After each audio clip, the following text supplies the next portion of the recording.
ಒಂದು by election ಅಲ್ಲಿ ticket ತಪ್ಪಿದ್ದು ಇಡೀ ಮುಸ್ಲಿಂ ಸಮುದಾಯಕ್ಕೆ ಅನ್ಯಾಯ ಆಗಿದೆ. ಹಾಗೆ ಅಬ್ದುಲ್ ಜಬ್ಬಾರ್ ನಸೀರ್ ಅಹಮದ್ ಅವರನ್ನ ಪಕ್ಷ ಕ್ರಮ ಕೈಗೊಂಡಿದ್ದ ವಿಚಾರಕ್ಕೆ ಸಂಬಂಧಪಟ್ಟಂತೆ ಇಡೀ ಮುಸ್ಲಿಂ ಸಮುದಾಯದ ಮೇಲೆ ಕ್ರಮ ಕೈಗೊಳ್ಳಲಾಗಿದೆ ಅಂತ ಬಿಂಬಿಸಲಾಗ್ತಾ ಇದೆ. ಇದು ಸರಿಯಲ್ಲ ಅನ್ನುವಂಥ ವಾದ ಕೂಡ ಇದೆ ಕಾಂಗ್ರೆಸ್ ನಾಯಕರದ್ದು. ಸರ್ ನೋಡಿ, ನಾನು ಒಂದೇ ಒಂದು ಮಾತು ಹೇಳ್ತೀನಿ. 2023 ಚುನಾವಣೆಯಲ್ಲಿ ನಮ್ಗೆ ಕೊಟ್ಟ ಭರವಸೆಗಳಲ್ಲಿ ಯಾವ ಒಂದು ಭರವಸೆ ಕೂಡ ಅವರು ಈಡೇರಿಸಕ್ ಆಗಿಲ್ಲ ಇದುವರೆಗೂ. ಸುಮ್ನೆ ಇದೇ ತರ ಒಂದು 3 ವರ್ಷ ಆಗಿದೆ, ಹಿಜಾಬ್ ಬಗ್ಗೆ ಒಂದು ಮಾತು ಎತ್ತಲಿಲ್ಲ.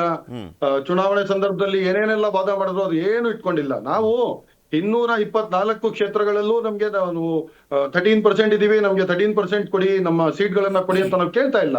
ಎಲ್ಲೆಲ್ಲಿ ಮುಸಲ್ಮಾನರು ಆರಾಮಾಗಿ ಗೆದ್ದು ಬರ್ಬೋದು ಆ ಒಂದು ಕ್ಷೇತ್ರಗಳಲ್ಲಿ ಮುಸ್ಲಿಂ ರೆಪ್ರೆಸೆಂಟೇಷನ್ ಎಕ್ಸ್ಟ್ರಾ ಆಗ್ಲಿ ಅಂತ ಹೇಳ್ಬಿಟ್ಟು ನಾವು ದಯವಿಟ್ಟು ಕೊಡಿ ಅಂತ ಕೇಳಿದ್ವಿ ನಾವು.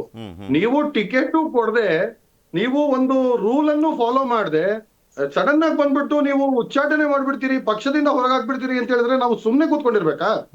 ಎಕ್ಸ್ಟ್ರಾ ಒಂದು ನಾಯಕ ಆಗ್ಲಿ, ನಮ್ ರೆಪ್ರೆಸೆಂಟೇಷನ್ ಹೆಚ್ಚಾಗ್ಲಿ ಅಂತ ಹೇಳಿದ್ರೆ ನೀವು ಇರುವ ರೆಪ್ರೆಸೆಂಟೇಷನ್ ಅನ್ನೇ ಕಟ್ ಮಾಡಿ ನೀವು ಅಲ್ಪಸಂಖ್ಯಾತ ಘಟಕವನ್ನೇ ಡಿಸಾಲ್ವ್ ಮಾಡ್ಬಿಟ್ಟು ನೀವು ಅಲ್ಲಿ ಒಂದು ಶಿಸ್ತು ಕಮಿಟಿ ಅಂತ ಇದೆ, ಡಿಸಿಪ್ಲಿನರಿ ಆಕ್ಷನ್ ಕಮಿಟಿ ಅಂತ ಕೆ ರೆಹಮಾನ್ ಖಾನ್ ಅವರು ಅಧ್ಯಕ್ಷತೆಯನ್ನ ವಹಿಸ್ತಾ ಇದ್ದಾರೆ.